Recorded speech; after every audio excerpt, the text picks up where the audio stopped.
ডিমওয়ালা কই মাছ যখন বৃষ্টি হয়, আকাশে যখন বজ্রপাত হয়, তখন ডিমওয়ালা কই মাছ পানি থেকে লাফিয়ে উঠে। কেন উঠে?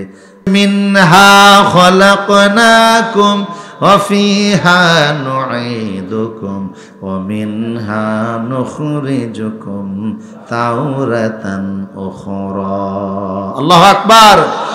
আল্লাহ পাক বলেন, তোমাদের শরীরের ভিতরে একটা হাড় আছে, আগুন খাইতে পারবে না, পানি নষ্ট করতে পারবে না, বাঘ হজম করতে পারবে না, সাপ হজম করতে পারবে না।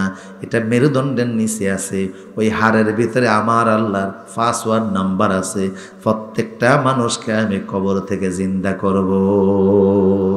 সব দাঁড়াবে আর বলবে, ক্বালু ইয়া ওয়াইলানা মান বা'আসানা মিন মারকাদিনা হাযা মা ওয়া'আদার রাহমানু ওয়া সাদাকাল মুরসালুন।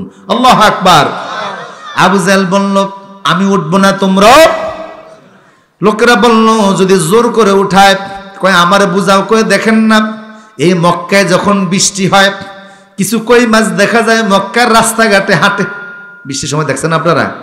ডিমওয়ালা কই মাছ যখন বৃষ্টি হয়, আকাশে যখন বজ্রপাত হয়, তখন ডিমওয়ালা কই মাছ পানি থেকে লাফিয়ে উঠে। কেন উঠে?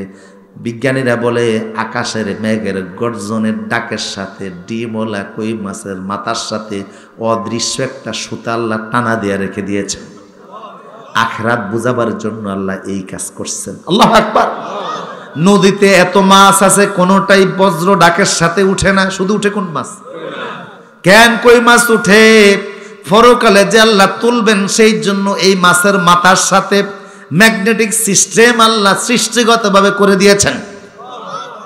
ডিমওয়ালা কই মাছ বৃষ্টির সময় বজ্রপাতের ডাক যখন আসে, লাফিয়া লাফিয়া উজানের দিকে উঠে।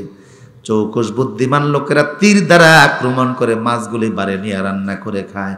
আল্লাহ বললেন, প্রত্যেকটা মানুষের কলবের সাথে ইসরাফিলের সিংহার ফুৎকারের আমি আল্লাহ অদৃশ্য সুতা দিয়া টানা দিয়া রেখে দিয়েছি। যখন তোমরা কবরে থাকবা, বাঁশিতে ফু দিলে সব আমি আল্লাহ উঠাই ফেলবো।